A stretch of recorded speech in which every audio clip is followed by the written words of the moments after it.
میں ایک جملہ کہنے لگا تھا، میں نے اگر آپ الناس کو عام کر دو، توجہ رکھنا، حضور کے بعد والوں کو بھی لے لو، حضور سے پہلے والوں کو بھی لے لو، ہم پھر بھی غلط نہیں کہتے۔ آپ کو کہ جی مولانا صاحب کیا مطلب؟ میں نے کہا مطلب آسان یہ ہے، آدم سے لے کر عیسیٰ یہ نبی ہیں، اور ہمارے پیغمبر صرف نبی نہیں ہے، یہ نبی الانبیاء ہیں۔ پہلے نبیوں کا کلمہ امت نے پڑھا ہے، اس نبی کا کلمہ نبیوں نے پڑھا ہے۔ اگر یقین آئے تو قرآن کھولو، لَتُؤْمِنُنَّ بِهِ، قرآن کہتا ہے اگر میرا پیغمبر تمہارے پاس آیا تو تم سب نبیوں نے ان پہ ایمان لانا ہے۔ بَإِذْ أَخَذَ اللَّهُ مِيثَاقَ النَّبِيِّينَ لَمَا آتَيْتُكُم مِّن كِتَابٍ وَحِكْمَةٍ ثُمَّ جَاءَكُمْ رَسُولٌ مُصَدِّقٌ لِّمَا مَعَكُمْ لَتُؤْمِنُنَّ بِهِ، تم سب نے اس پہ ایمان لانا ہے۔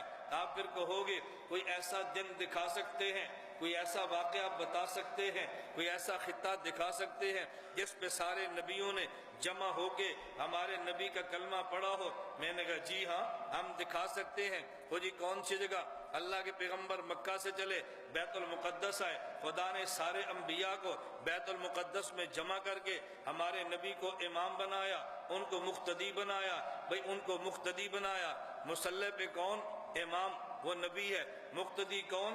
وہ بھی نبی ہے۔ تو یہ نبی اس نبی کا کلمہ نہیں پڑھتے؟ تو جب ان تشہد میں بیٹھے ہوں گے اتحیات کون سا پڑھا ہوگا؟ اتحیات کون سا پڑھا ہوگا؟ اور جب اللہ کے نبی کے پیچھے کھڑے ہوں گے تو پیچھے پڑھنے کی حاجت نہیں ہے۔ آپ کہیں گے جی کیوں؟